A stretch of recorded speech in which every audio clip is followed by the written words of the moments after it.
Friends, hello बच्चों। आज हम विराम कोण किसे कहते हैं इसके बारे में सीखेंगे और विराम कोण की स्पर्शा यानी tan जो होती है वो स्थैतिक घर्षण गुणांक के बराबर होती है। तो आइए हम देखते हैं विराम कोण किसे कहते हैं। तो ये तो बहुत ही आसान है। हम क्या करते हैं, एक नत समतल लेते हैं। नत समतल समझते हैं आप? नत मतलब क्या होता है? झुका हुआ, राइट। एक समतल जो झुका हुआ है, नमन करता हुआ है। तो ये देखिए, ये हो गया नत समतल, राइट। ये वाला जो समतल है ये क्षैतिज हो गया, ये क्षैतिज के साथ झुका हुआ है, जिसको कह दिया नत समतल कह दिया। ठीक है। अब नत समतल पर एक वस्तु रखी हुई है, राइट। अब इस वस्तु को हमको सीमांत संतुलन में लाना। सीमांत संतुलन अवस्था क्या होती है कि वस्तु पर जब हम बल लगाते हैं और बल लगाते लगाते हम इतना बल लगा दें कि वो ठीक फिसलने की स्थिति में आ जाए। फिसले नहीं, मतलब ठीक फिसलने की स्थिति में आ जाए। अर्थात अब बल का मान हम थोड़ा सा बल लगाते लगाते लगाते लगाते हमने आखिर अधिकतम बल लगा दिया जब तक वो स्थिर थी। अब उसके बाद थोड़ा सा भी बल का मान हम बढ़ा देंगे तो फिसलने लगेगी। तो उस समय में ठीक फिसलने की स्थिति में रखी हुई हो उसको कहते हैं सीमांत संतुलन की स्थिति। ठीक है। और इस समय में घर्षण बल को हम चरम घर्षण बल या सीमांत घर्षण बल कहते हैं। तो देखिए नत समतल पर, अब देखिए हम पॉइंट पे आते हैं विराम कोण क्या है। तो ये नत समतल है, इस पर एक वस्तु रखी हुई है। अब हम इस नत समतल का झुकाव कोण हम क्या करते हैं, धीरे धीरे बढ़ाते हैं बढ़ाते हैं। ये देखिए बढ़ा रहे बढ़ते जा रहा है, बढ़ते जा रहा बढ़ते जा रहा बढ़ते जा रहा बढ़ते जा रहा बढ़ते जा रहा बढ़ते जा रहा बढ़ते जा रहा। ठीक है। अब ये देखिए फिसलने लगी थी यहाँ पे जैसे ही हमने थोड़ा सा बढ़ाया।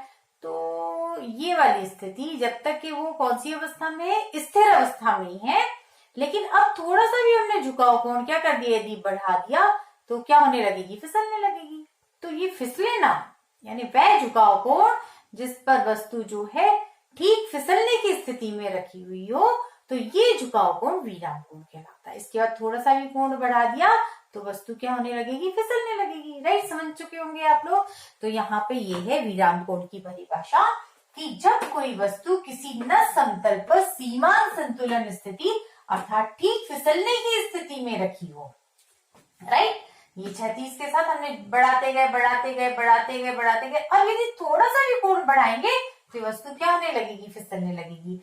तो ठीक फिसलने की स्थिति में रखी हो उस समय ये नत समतल का क्षैतिज के साथ झुकाव कोण जो होता है वो विराम कोण कहलाता है। राइट, ओके, नोट करिए इसे, झुकाव कोण। फिर इसके आगे देखते हैं हम। अब हम देखते हैं कि विराम कोण की स्पर्शा स्थैतिक घर्षण गुणांक के बराबर होती है। स्पर्शा मतलब tan थीटा। विराम कोण को क्या लिखते हैं हम, विराम कोण को थीटा लिखा है, स्पर्शा का मतलब होता है tan थीटा। ठीक है ना, स्पर्शा यानी कि tan। विराम कोण की स्पर्शा, इसका पूरा मतलब है tan थीटा। स्थैतिक घर्षण गुणांक को हम लिखते हैं म्यू एस। यानी हमको क्या सिद्ध करना है कि विराम कोण की स्पर्शजा, विराम कोण की स्पर्शजा tan थीटा बराबर म्यू एस, ये लाना है। विराम कोण की स्पर्शजा स्थैतिक घर्षण गुणांक के बराबर होती है। यानी कि हमें ये सिद्ध करना है। समझ चुके होंगे आप लोग क्वेश्चन में। ठीक है, राइट, समझ में आया आपको। तो ये हमको सिद्ध करना है कि विराम कोण की स्पर्शजा स्थैतिक घर्षण गुणांक के बराबर होती है। तो आइए इसके लिए, इसको सिद्ध करने के लिए हम पहले कुछ बातों पर ध्यान देते हैं। ठीक है। अब मान लीजिए ये है आपका क्षैतिज पृष्ठ, सीधा सीधा है, राइट। तो क्षैतिज पृष्ठ पर हमने m द्रव्यमान की वस्तु रखी। तो हम जानते हैं कि इस पर भार बल कैसा लगता है हमेशा, भार बल कैसा लगता है हमेशा, ऊर्ध्वाधर नीचे की ओर। तो भार बल का ये सूत्र हो गया mg, भार बल का सॉरी मान हो गया mg। तो ये कैसा लगेगा, ऊर्ध्वाधर नीचे की ओर। अब यदि इसी गुटके को हमने नत समतल पर रख दिया, देखिए ये चित्र बना के रखा है, ये गुटका जो है इसको मैंने नत समतल पर रख दिया, राइट। तब भी भार बल कैसा लगेगा, ऊर्ध्वाधर नीचे। ये बात याद रखें, भार बल हमेशा ऊर्ध्वाधर नीचे की ओर लगता है, राइट। अब पृष्ठ द्वारा गुटके पर अभिलंब प्रतिक्रिया बल कैसे लगता है, तो देखिए पृष्ठ द्वारा इस गुटके पर अभिलंब प्रतिक्रिया बल कैसा लगता है, ऊर्ध्वाधर ऊपर अभिलंब प्रतिक्रिया बल को हम क्या संकेत देते हैं? Capital R. ठीक है, अब ये क्षैतिज था तो सीधे लगा, ये पृष्ठ के लंबवत, पृष्ठ का अभिलंब प्रतिक्रिया बल गुटके पर लग रहा है। अब ये नस समतल पर ध्यान दो, नस समतल पर गुटका ऐसा रखा हुआ है, तो अब पृष्ठ की अभिलंब प्रतिक्रिया बल इस पर कैसे लगेगी? पृष्ठ के लंबवत। ये चीज याद रखना है आपको हमेशा। समझ में आ गया? भार बल हमेशा कैसा लगता है? ऊर्ध्वाधर नीचे की ओर। ठीक है, और पृष्ठ का अभिलंब प्रतिक्रिया बल कैसे लगता है? पृष्ठ के लंबवत। पृष्ठ ऐसा है तो पृष्ठ के लंबवत 90 डिग्री पर, पृष्ठ ऐसा है तो पृष्ठ के लंबवत 90 डिग्री पर। बस इतनी छोटी सी सिंपल बातों को याद रखिए। और एक बात और याद रखिए कि यहाँ पर जब भी हमको घटकों में बांटना है, कोई भी समकोण, जैसे ये भार बल mg, अब इसको दो घटकों में बांटना है। मान लीजिए एक घटक इसका इधर है, तो एक घटक कैसा आएगा इसका? इसके लंबवत आएगा, इसके 90 डिग्री पर आएगा, ये आएगा 90 डिग्री पर। ये दोनों के बीच में लंबवत घटक में क्या होना चाहिए? mg के घटक, दो बांटे अपन ने, लंबवत घटक यानी समकोण पर होना चाहिए। यदि एक घटक इधर है तो इसके 90 डिग्री पर दूसरा घटक खींच दीजिए। ठीक है, और उसके बाद क्या बात याद रखना है? मान लीजिए ये भार बल mg है, हमने थीटा निकाला, ये दोनों के बीच में ये वाला कोण थीटा आता है, तो थीटा की तरफ हमेशा कौन सा घटक आता है ये याद रखना है। जो भी बल है, भार बल है या बल F है या कोई भी सदिश राशि है, तो उसका थीटा की तरफ कॉस घटक आता है। कभी भी याद रखिए, डायरेक्ट हम लोग सीख चुके हैं, तो मैं डायरेक्ट याद रखना सिखा रही हूँ कि जिधर थीटा आ रहा है उधर जो भी बल है उसका कॉस घटक आएगा, या जो भी सदिश राशि है, वेग है तो v cos थीटा आ जाएगा, त्वरण है तो a cos थीटा आ जाएगा, mg है तो mg cos थीटा आ जाएगा, और इधर 90 माइनस थीटा है तो इधर के घटक का मान हो जाएगा mg sin थीटा। ये डायरेक्ट याद रखिए आप लोग, ये सब बातें यहाँ पर लगेंगी। तो आइए हम अपने पॉइंट पर वापस आते हैं कि नस समतल पर हमने एक गुटका m द्रव्यमान का झुकाव कोण, इसका विराम कोण कितना है? थीटा, इस पर रखा हुआ है। इसका द्रव्यमान कितना है? m द्रव्यमान है। अब इस पर कौन कौन से बल लगेंगे? ठीक है, नस समतल पर m द्रव्यमान की वस्तु या पिंड या गुटका, जो भी कह लीजिए, सीमांत संतुलन में रखा है, यानी ठीक फिसलने की स्थिति में रखा हुआ है। कहने का मतलब यहाँ पर जो घर्षण बल लगेगा वो चरम घर्षण बल लगेगा, स्थैतिक घर्षण का अधिकतम मान लगेगा।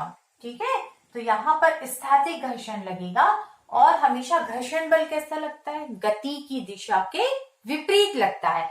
तो आप खुद सपोज करिए, ये यहाँ पर जो हम जब नस समतल को उठाएंगे ऐसा, तो गुटका किधर, उसकी गति किधर, स्लिप किधर होगा? इधर। तो यहाँ पर ये गति की दिशा है, इसके गुटके की गति की दिशा इधर आएगी, ये गति की दिशा होगी, और गति की दिशा के विपरीत क्या लगेगा? इस पर घर्षण बल लगेगा। राइट, यानी यहाँ पर इन दोनों संपर्क पृष्ठों के बीच में क्या लगेगा? चरम घर्षण बल लगेगा, जिसका संकेत दे दिया अपन ने Fs। Fs चरम घर्षण बल, स्थैतिक घर्षण बल Fs लगेगा यहाँ पर गति की दिशा के विपरीत। एक बल तो ये लग रहा है। अब हमको मालूम है कि यहाँ इस अवस्था में है ये, तो यहाँ भार बल ऐसा कैसा लगता है? हमेशा भार बल ऊर्ध्वाधर नीचे की ओर लगेगा। ये हो गया भार बल ऊर्ध्वाधर नीचे की ओर लगेगा। भार बल का मान कितना लिखते हैं हम? mg लिखते हैं। ठीक है, अब पृष्ठ ऐसा है तो पृष्ठ का अभिलंब प्रतिक्रिया बल पृष्ठ के लंबवत लगेगा। ठीक है, ये वाली सिचुएशन जिसको हम कैपिटल R लिखते हैं। तो यहाँ पर ये हो गया आपका पृष्ठ का अभिलंब प्रतिक्रिया बल, जिसको हमने नाम दे दिया कैपिटल R। तो इस प्रकार से यहाँ पर ये बल कार्यरत हैं। ठीक है, ओके। तो यहाँ पे हम लिखते हैं झुकाव कोण थीटा है। अब यहाँ पर गुटके पर लगने वाले बल, ठीक है, गुटका जो है सीमांत संतुलन में है, या पिंड वस्तु जो है गुटका सीमांत संतुलन में है। सीमांत संतुलन, सीमांत संतुलन में है, यानी कि यहाँ पर सब इस पर कैसे बल लग रहे होंगे? बराबर और विपरीत बल लग रहे होंगे। और कौन सा बल किसको संतुलित करेगा, अभी हम इसके बारे में आगे सीखते हैं। सबसे पहले हम लिखते हैं गुटका सीमांत संतुलन में है, इस पर लगने वाले बल कौन कौन से हैं? इस पर लगने वाले बल, और उनके नाम लिखते हैं अपन। इस पर लगने वाले बल, सबसे पहले लिखते हैं हम नंबर 1। सबसे पहले हम लिखते हैं पृष्ठ का अभिलंब प्रतिक्रिया बल R। ठीक है, गुटके पर या पिंड पर, गुटके पर, गुटका लिखो, वस्तु लिखो, जो लिखना है, गुटके पर पृष्ठ का अभिलंब प्रतिक्रिया बल R, अभिलंब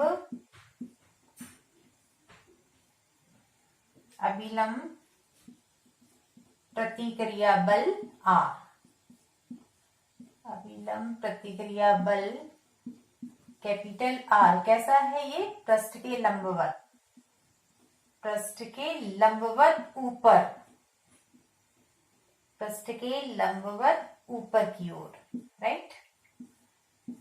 ये लिख लिया अपन ने। अब भार बल कैसा लगता है? ऊर्ध्वाधर नीचे की ओर।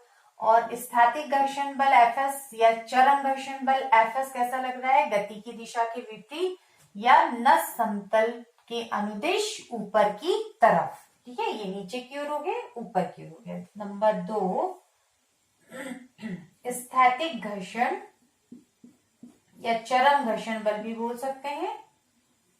स्थैतिक घर्षण बल Fs नत समतल के अनुदिश ऊपर की ओर, नत समतल के अनुदिश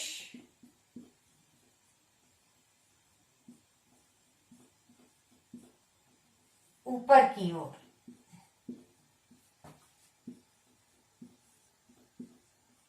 राइट।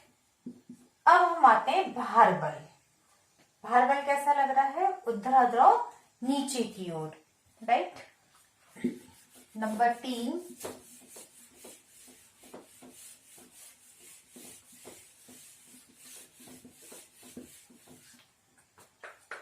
इसे लिखते हैं नंबर 3, भार बल mg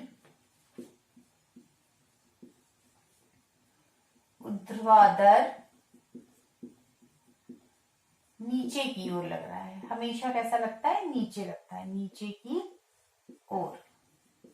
अब यहाँ पर हम देख रहे हैं कि ये तीनों बल जो है हमको ऐसे दिखा, एक चीज में नहीं है, लेकिन गुटका संतुलन में, गुटका जो बैलेंस में, इसका मतलब कि इस बल को भी कोई ना कोई बल संतुलित कर रहा होगा, इस बल को भी कोई ना कोई बल संतुलित कर रहा होगा। ये तो आपस में कैसे हैं? ये इस डायरेक्शन में, ये इस डायरेक्शन में, ये इस डायरेक्शन में, मतलब ये तीनों बल जो है वो भिन्न भिन्न दिशा में है, राइट। ये भिन्न भिन्न दिशा में, एक दूसरे के विपरीत नहीं है, लेकिन ये संतुलन में है। इसका मतलब सारे बल एक दूसरे को बैलेंस कर रहे होंगे। तो इसको देखने के लिए अब हम क्या करते हैं? ये भार बल जो है इसको घटकों में बांटते हैं। आगे हम बढ़ते हैं, भार बल को घटकों में बांटते हैं। भार बल को समकोणिक घटकों में बांटते हैं, समकोण बनाते हुए घटकों में बांटते हैं।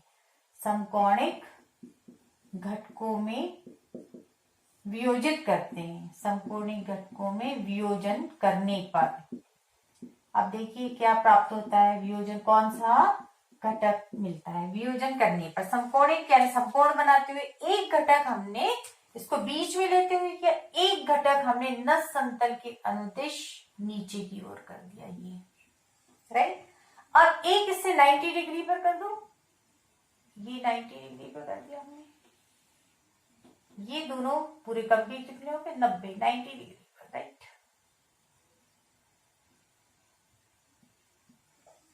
तो अपन ने क्या किया? वियोजन करने पर नंबर 1 घटक, एक घटक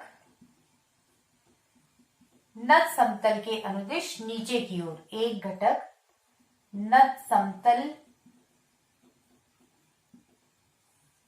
के अनुदिश नीचे की ओर, उसका नाम देखिए क्या आएगा? अनुदिश नीचे की तरफ, नीचे की तरफ जो कि होगा, देख लीजिए। अब यहाँ पे थीटा देखिए, थीटा ढूंढिए, कैसे ढूंढ पाएंगे आप थीटा? देखिए आसानी से, देखिए आप कैसे ढूंढ पाएंगे इसमें थीटा, कैसे ढूंढेंगे? ये देखिए आप यहाँ पर, राइट। अब यहाँ पर थोड़ा सा ध्यान दें आप, यहाँ पर ये देखिए इसकी तरफ ध्यान दें, ये वाली ड्राइंग पे ध्यान दें, इस वाली ड्राइंग पे हम ध्यान देते हैं तो ये पूरा कितना है आपका 90। ये देखिए यहाँ से यहाँ ये mg के साथ देखिए ये 90 है और ये दोनों एक दूसरे के समांतर है, मतलब ये वाला जो होगा कितना होगा आपका, ये थीटा है, ये 90 है, 180 में से ये दोनों कोण को घटा दो तो ये कोण आ जाएगा। यहाँ पर ये कितना आ जाएगा आपका, ये आ जाएगा 90 माइनस थीटा, मतलब लगभग ये जो कोण है आपका, ये जो कोण है लगभग कितना आ जाएगा 90 माइनस थीटा, राइट। यहाँ पर मतलब ये वाला घटक इधर है, ये जो मैंने ड्राइंग इधर बनाई है, ये घटक यहाँ पर आ रहा है, ये वाला जो घटक, एक घटक जो नस समतल के अनुदिश जो लिख रही हूँ मैं, नस समतल के अनुदिश नीचे की तरफ, ये घटक इधर आ रहा है, ये घटक इधर आ रहा है, तो इसके बीच में ये घटक और mg के बीच में कोण कितना हो गया 90 माइनस थीटा, और ये बचा वाला, अब ये पूरा 90 है तो ये बचा वाला कितना हो गया थीटा, राइट। तो यहाँ पर ये वाला घटक थीटा की तरफ अभी मैंने बताया था, जिधर थीटा आता है उधर बल का कॉस घटक आता है, तो ये घटक हो जाएगा आपका mg cos थीटा, और ये वाला घटक हो जाएगा आपका mg sin थीटा। तो यहाँ पर एक घटक जो नस समतल के अनुदिश नीचे की तरफ है वो हो गया mg sin थीटा, राइट। अब ये वाला जो घटक नस समतल के कैसा है, लंबवत, ये हो गया mg cos थीटा। दूसरा घटक हो जाएगा mg cos थीटा, ये कैसा है, नस समतल के लंबवत नीचे, नस समतल के लंबवत नीचे की तरफ, नीचे की तरफ। समझ चुके होंगे आप बिल्कुल अच्छे से कि ये जो घटक है यहां से आना चाहिए, एक्चुअल में ये घटक जो है कैसे हैं, पूरे दोनों घटक कैसे हैं 90 डिग्री पर है ये दोनों घटक। तो यहाँ पर ये कोण कितना है, आप इस चित्र पे, इस चतुर्भुज पे ध्यान दो, ये 90 है, ये थीटा है, तो ये वाला कितना हो जाएगा 90 माइनस थीटा, तो ये कितना हो जाएगा आपका थीटा। तो इधर हो जाएगा mg cos और इधर हो जाएगा mg sin।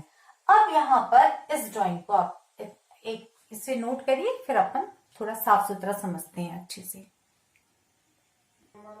अब देखिए एकदम बिल्कुल क्लीन ड्राइंग बना दिया है मैंने। यहाँ पर देखिए गुटके का mg बल है, यहाँ पर इसको हमने समकोणीय घटकों में बांटा, एक घटक न समतल के अनुदिश नीचे की ओर था, एक लंबवत था। तो यहाँ पर ये देखिए इस त्रिभुज की तरफ ध्यान दीजिए, यहाँ पर ये त्रिभुज की ओर ध्यान दीजिए, ये थीटा है, ये 90 है, तो तीसरा 180 में से दोनों को घटा दिया तो ये कितना आ गया आपका 90 माइनस थीटा आ गया, राइट। तो अब ये दोनों समकोणिक घटक है, यानी ये भी कितने अंश के हैं, पूरे 90 अंश के हैं ये वाले। तो यहाँ पर ये 90 माइनस थीटा है, ये वाला लगभग ये वाला जो घटक है, तो ये कितना हो गया थीटा, ठीक है, ओके। तो थीटा की तरफ mg का कौन सा घटक आएगा यहाँ पर, अभी अपन ने देखा ये हो जाएगा घटक mg cos थीटा, और ये वाला घटक हो गया आपका mg sin थीटा। और यहाँ पर गति की दिशा के विपरीत क्या लग रहा था आपका, स्थैतिक घर्षण बल Fs लग रहा था। अब देखिए चित्र में बिल्कुल आपको समझ में आ रहा होगा कि सीमांत संतुलन अवस्था में कौन सा बल किसको संतुलित कर रहा है, ये R और mg cos, ये भाई सरक नहीं रहा है संतुलन में, इसका मतलब सारे बल जो हैं इस पर बराबर और विपरीत कौन कौन से लग रहे हैं, ये R mg cos थीटा जो प्रतिक्रिया बल है और mg cos थीटा ये एक दूसरे को क्या कर रहे हैं, संतुलित कर रहे हैं, या अभिलंब प्रतिक्रिया बल को भार बल का mg cos थीटा बैलेंस कर रहा है, mg cos थीटा बल बैलेंस कर रहा है, और स्थैतिक घर्षण Fs को भार बल का घटक mg sin थीटा बैलेंस कर रहा है, संतुलित कर रहा है, ठीक है। तो सीमांत संतुलन अवस्था में हम क्या देख रहे हैं, वस्तु की सीमांत संतुलन अवस्था में, या गुटका कह लीजिए, पिंड कह लीजिए, गुटके की सीमांत संतुलन अवस्था में कौन सा बल किसको संतुलित कर रहा है, सीमांत संतुलन, वो लिखेंगे अपन लोग, सीमांत संतुलन अवस्था में देखिए स्थैतिक घर्षण बल को, स्थैतिक घर्षण बल Fs को बैलेंस कर रहा है भार बल का घटक mg sin theta, equation number ये हो गया 1, राइट। और अभिलंब प्रतिक्रिया को भार बल का घटक mg cos थीटा बैलेंस कर रहा है। ये हो गया अभिलंब प्रतिक्रिया बल। यहाँ पे लिख सकते हैं दोनों बराबर और कैसे हैं, विपरीत है, इसलिए इनका प्रभाव कितना है, 0 है, इसलिए गुटका खिसक नहीं रहा है, राइट। अब समीकरण 1/2 कर दीजिए, इक्वेशन 1/2 कर दीजिए, देखिए आपका आंसर आ जाएगा इक्वेशन 1/2, राइट। mg क्या हो जाएंगे आपके, कैंसिल हो जाएंगे और साइन बाई कॉस आ जाएगा, आंसर हो गया mg sine theta mg cos theta, minus minus cancel, fs by r, ये आपस में क्या हो गया कैंसिल, साइन बाय कॉस को हम क्या लिखते हैं tan theta, fs by r जो होता है वो किसके बराबर होता है, म्यू एस के बराबर। म्यू एस क्या है, स्थैतिक घर्षण गुणांक, आपका आंसर आ गया स्थैतिक घर्षण गुणांक, राइट। तो ये सिद्ध हो गया, इस प्रकार सिद्ध हुआ, क्या सिद्ध हो गया आपका कि ये क्या है आपका विराम कोण, क्या सिद्ध हो गया कि विराम कोण की स्पर्शजा स्थैतिक घर्षण गुणांक के बराबर होती है। जब गुटका जो है वो विराम कोण में रखा हुआ होता है उस समय में विराम कोण की स्पर्शा स्थैतिक घर्षण गुणांक के